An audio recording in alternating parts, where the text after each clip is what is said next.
Bonjour, nous revoilà de nouveau dans la classe de français, le français au collège programme marocain. Alors toujours avec les 3e années collège. Et on a vu la lecture, aujourd'hui on va voir une leçon de grammaire. Et dans votre manuel, vous avez comme leçon de grammaire le discours rapporté, ou bien comment rapporter un discours. Alors quand on dit discours, ça veut dire une parole, quelqu'un qui parle. Quelqu'un qui parle. Alors, discours, parole, c'est la parole de quelqu'un. Cette parole, ou bien elle est directe, c'est-à-dire la personne parle directement, et là on emploie les guillemets. Quand je fais parler quelqu'un, j'ouvre les guillemets, et quand je termine la parole, je ferme les guillemets. Et je mets le verbe introducteur de la parole, c'est-à-dire le verbe qui est avant la parole ou après la parole. On l'appelle le verbe introducteur. Ou bien je rapporte la parole d'une manière indirecte. C'est-à-dire je répète, ou bien je répète la parole de quelqu'un telle qu'elle est, telle qu'elle a été dite, ou bien je la rapporte indirectement. C'est-à-dire je dis ce que l'autre a dit. Vous y êtes? Voilà la leçon qu'on va faire. J'ai déjà travaillé avec vous le discours indirect et le discours direct, rappelez-vous. On a vu ça, mais je voudrais refaire avec les 3e années collège parce que vous l'avez dans le programme et vous pouvez très bien l'avoir dans l'examen. Bien, alors j'ai résumé la leçon en un tableau récapitulatif que vous allez essayer de comprendre. Alors on a discours direct et discours indirect. Alors j'ai donné des exemples pour le discours direct. Oui. Jacques, tu es puni. Rappelez-vous le texte qu'on a vu hier. Une punition inoubliable. Jacques Van Ras, qui a été puni par le surveillant général. Donc enfin, on a on a créé, on a inventé une parole. Jacques, tu es puni car tu as insulté ton camarade. La parole est entre deux guillemets, c'est-à-dire c'est une parole directe. Le verbe introducteur, qui est-ce qui a dit cette parole? Eh bien, celui qui a dit cette parole, c'est le surveillant. Dit, le surveillant, et dit, donc, c'est un verbe introducteur. Il introduit la parole. Il est ou bien avant la parole, ou bien après la parole. Donc, je peux dire, le surveillant dit, deux points, j'ouvre les guillemets, Jacques, tu es puni car tu as insulté ton camarade. Ou bien je dis la parole d'abord, Jacques, tu es puni car tu as insulté ton camarade, je ferme les guillemets, dit le surveillant. J'espère qu'on a compris le discours direct. La deuxième phrase, tu passeras 3 heures dans la salle d'études. C'était la punition qu'il a eue. Il devait passer 3 heures dans la salle d'études. Et bien sûr, le surveillant l'a oublié, il a passé plus que 3 heures. Tu passeras 3 heures dans la salle d'études. Ajoute-t-il. Alors, qui est-ce qui a dit cette parole? C'est toujours le surveillant. Et c'est pourquoi on a remplacé dit par ajouter. Il a dit une parole, puis il a ajouté une autre parole. Vous y êtes? La phrase suivante. Je reste tout ce temps dans cette salle, se demande Jacques. Et là, la phrase est interrogative. Et la question est posée par qui? Par Jacques. Il la pose à qui? À lui-même. Il se parle à lui-même. Parce qu'on a ici se demande.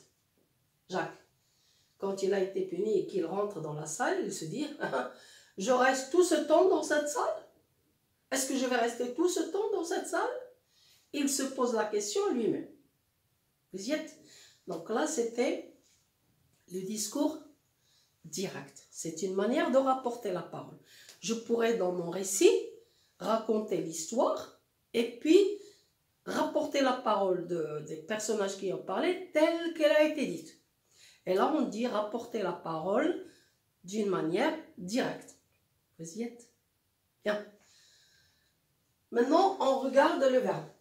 Le verbe introducteur. Non, ici, dit. Là, on a ajoute. Là, on a se demande. Vous allez me dire à quel temps est le verbe introducteur? Regardez-le bien. À quel temps est le verbe introducteur? Dit, ajoute, se demande. Bien, au présent. Donc, le premier cas, on a verbe introducteur au présent. Lorsque j'ai le verbe introducteur au présent, comment je peux passer du discours direct au discours indirect? Eh bien, c'est simple. On a déjà vu comment passer du discours direct au discours indirect. Et on a vu les expressions à employer. Et on a dit que lorsque la phrase, la parole se termine par un point, le mot qu'on emploie ici, c'est que, la conjonction que, après le verbe introducteur. Donc, je vais dire, qu'est-ce que je vais dire? Je commence par le sujet, le surveillant. Alors, le surveillant, le verbe, c'est dit. Dit, à qui est-ce qu'il dit? À Jacques. À Jacques. Oui. Et là, je mets la conjonction que. Après le verbe introducteur, je mets la conjonction que. Et donc, je vais dire, le surveillant dit à Jacques que. Et je mets la parole. Attention, là, je ne mets pas de guillemets. Parce que je rapporte la parole d'une manière indirecte. Alors, le surveillant dit à Jacques, tu es puni. Là, on a la deuxième personne. Mais lorsque je vais rapporter la parole, je vais mettre la troisième personne. Donc, je vais dire, il dit à Jacques, oui, qu'il est puni. Pourquoi? Car, je termine la parole, car il a dit tu as insulté. Je mets la troisième personne. Car il a insulté, il a dit ici ton camarade. À la troisième personne, insulter son camarade. Son camarade. Vous y êtes? Alors, on voit la phrase. Le surveillant dit. Le verbe introducteur, c'est dit. Voilà. Il était au présent, il reste au présent.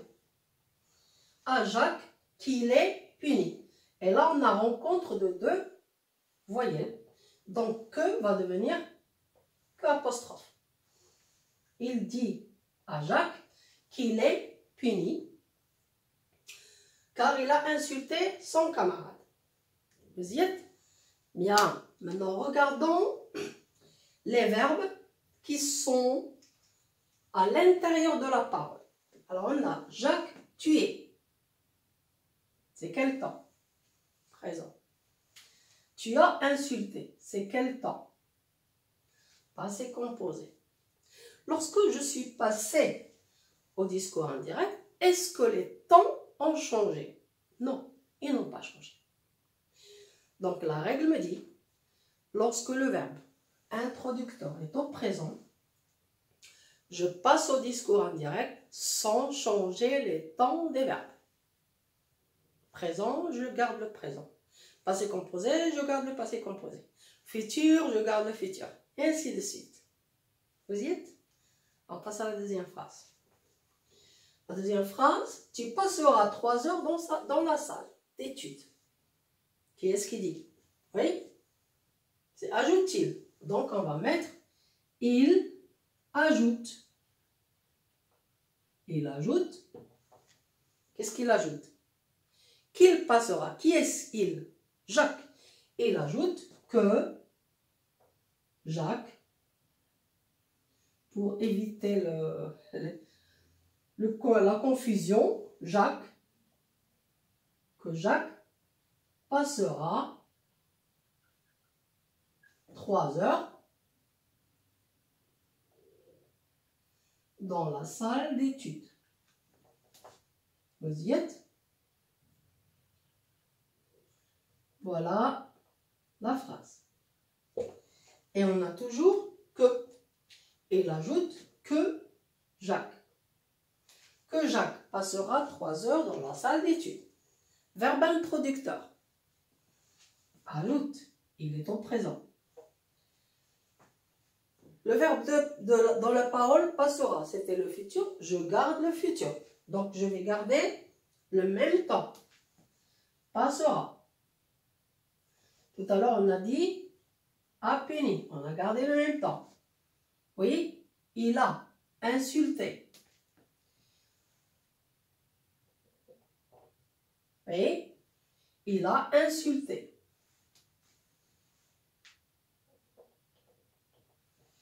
Il est puni. Tu es puni, c'est le présent. Oui, tu es puni, c'est le présent de la voix passive. Hein. Il ajoute que chaque passera. Oui. Donc, on a gardé les mêmes temps. Verbe introducteur au présent.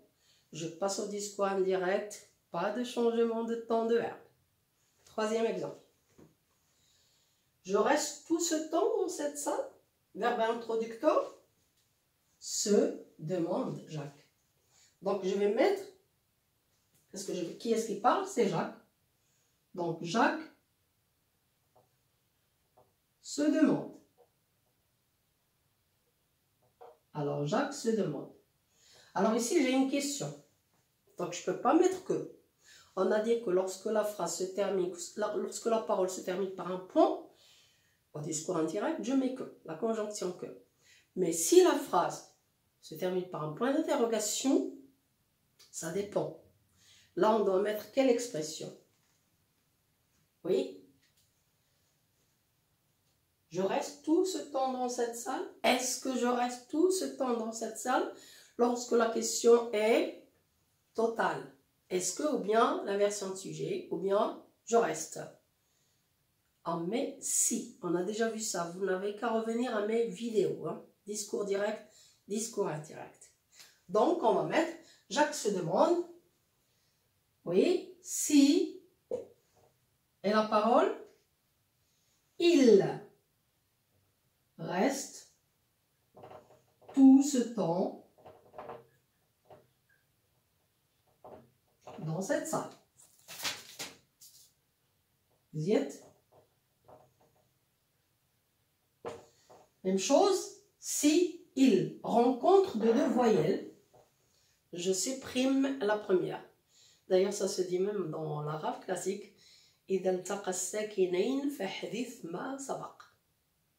Bon, voyelle ici, donc je mets l'apostrophe. Se demande s'il reste tout ce temps dans cette salle. Alors, je récapitule.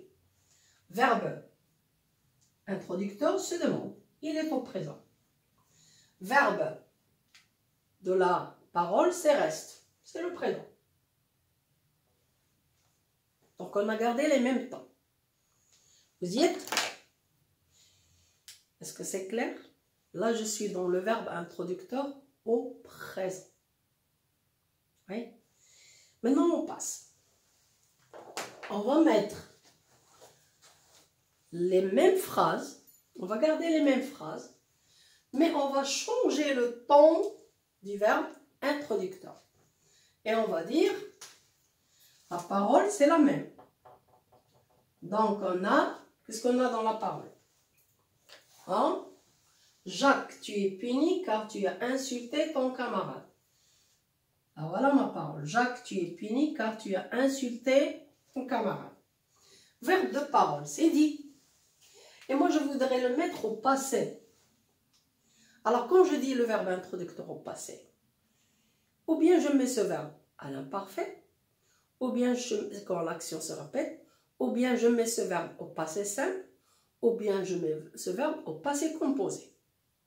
Donc, je vais dire a dit le surveillant. Je peux dire disait le surveillant. Dit le surveillant. Dit ici, c'est le passé simple. Hein? Là, c'est le présent. La phrase suivante, même chose. On a, tu passeras 3 heures dans la salle d'études. Les guillemets, la parole. Je ferme les guillemets. Dans la phrase, on a, tu passeras 3 heures dans la salle d'études. Ah, voilà ma phrase. Vous voyez? Voilà première phrase. Voilà la deuxième. Verbe de parole. Ajoute-t-il. Je vais mettre le verbe de parole au passé. Ou bien à l'imparfait, ou bien au passé composé, ou bien au passé simple. Mettons-le au passé simple. Ce qu'on va dire. Oui, ajouta-t-il.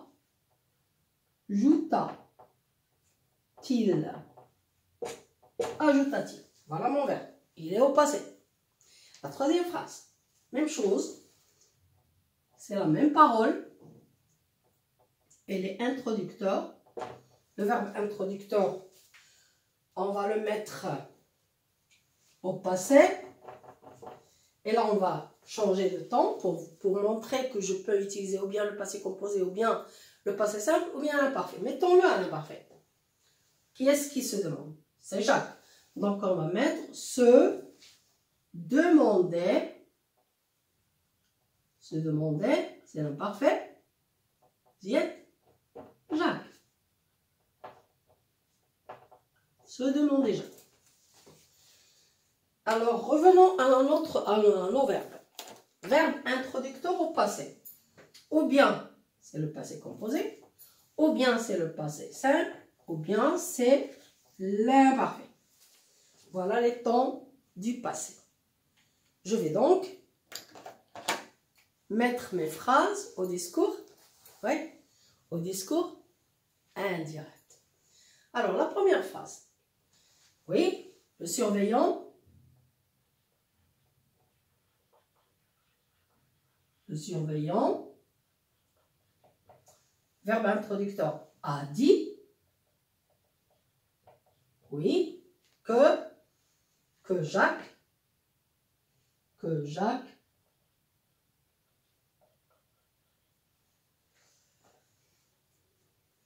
Oui.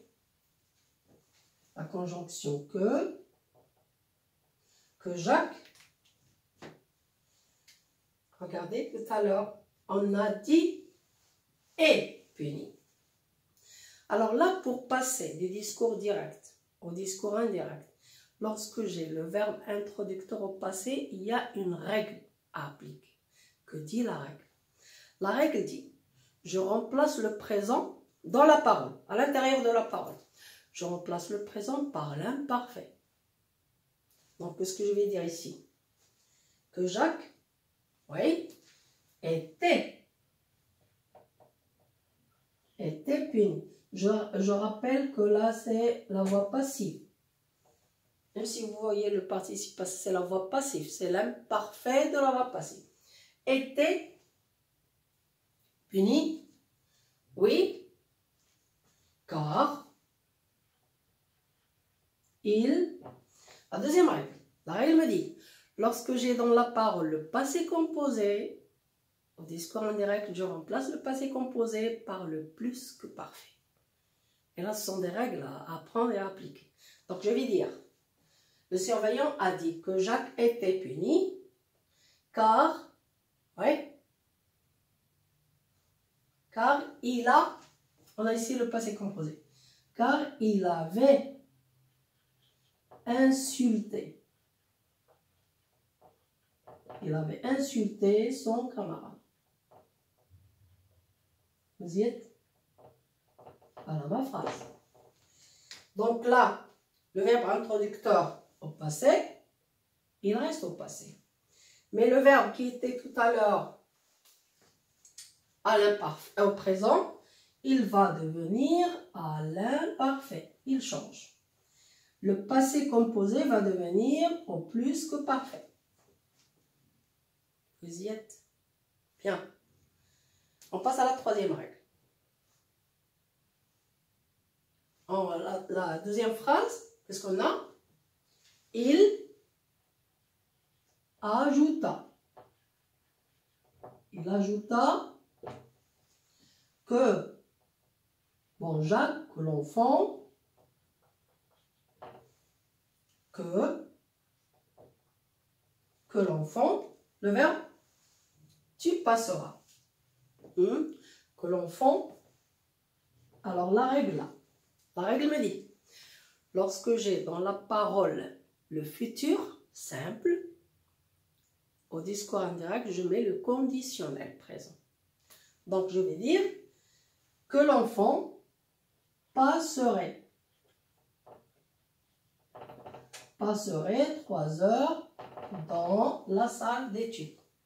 Qu'est-ce qu'on a ici? On a le verbe introducteur au passé, ajoutant, et on a le verbe qui était tout à l'heure au futur, il est devenu au conditionnel. Il a changé, parce que c'est la règle. La troisième phrase, Jacques. On a Jacques se demandait.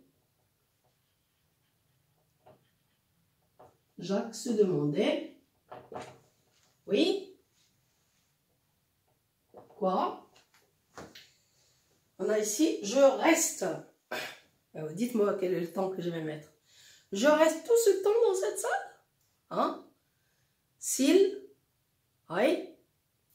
S'il restait, il se demandait s'il restait tout ce temps, s'il allait rester tout ce temps dans cette salle. S'il restait.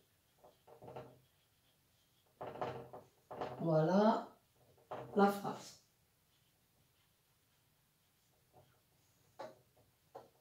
Dans cette salle. Cette salle, il a dit. Verbe introducteur se demander, au passé. J'avais dans la phrase le présent. Vous voyez là le présent. Je reste. Mais là, on a mis l'imparfait. Parce que la règle me le dit. Je récapitule. Discours direct, discours indirect. Discours direct, c'est la parole prononcée directement. J'emploie les guillemets et je mets le verbe introducteur ou bien au début de la parole ou bien à la fin de la parole. Oui. Lorsque le verbe introducteur est au présent, je passe au discours indirect sans changer les temps. Je garde les mêmes temps. Oui. Le surveillant dit à Jacques qu'il est puni car il a insulté son camarade. Je n'ai pas changé le temps. Hein. Tu es puni. Tu as insulté ton camarade. Il ajoute que Jacques passera 3 heures dans la salle d'études. Et il ajoute présent, passera, futur, j'avais le futur. Donc les temps n'ont pas changé. Si le verbe introducteur est au passé, et je répète quel passé, ou bien je mets le passé composé, ou bien le passé simple, ou bien l'imparfait. Ce sont les verbes du passé du verbe introducteur. Lorsque le verbe introducteur est au passé, les temps de la parole changent. Comment est-ce qu'il change? C'est simple. Je remplace le présent par l'imparfait. Le surveillant a dit que Jacques était puni. Et là, c'est la voix passive. Il était puni par, oui, le surveillant. Car il avait insulté. Je remplace le passé composé, tu as insulté, par le plus que parfait. Oui. Je remplace le futur par le conditionnel présent. Tu passeras. Il ajouta que l'enfant passerait. Oui. Vous y êtes? Alors j'espère qu'on a compris la leçon. C'est un rappel, je l'ai déjà faite la leçon. Et je vous conseille de faire les exercices dans votre manuel passerelle. Hein. Page 71, 76, juste après la lecture. Les temps du discours rapporté, la parole rapportée. Essayez de faire les exercices. Il suffit de bien regarder le verbe introducteur. Je vous le conseille. Parce que c'est lui, c'est le verbe introducteur qui me dit comment je vais transformer la phrase. Vous y êtes? Est-ce que vous avez compris la leçon? Demande le professeur aux élèves. Est-ce que vous avez compris la leçon? Demande le professeur aux élèves. C'est le discours direct. Donnez-moi le discours indirect. Oui, je commence par le sujet du verbe introducteur. Le professeur. Oui. Demande. Le verbe introducteur est au présent. Demande aux élèves. Oui. S'ils ont compris la leçon. Les temps ne changent pas. Mais si je mets le verbe introducteur au passé, les temps vont changer. Vous y êtes? À la prochaine fois.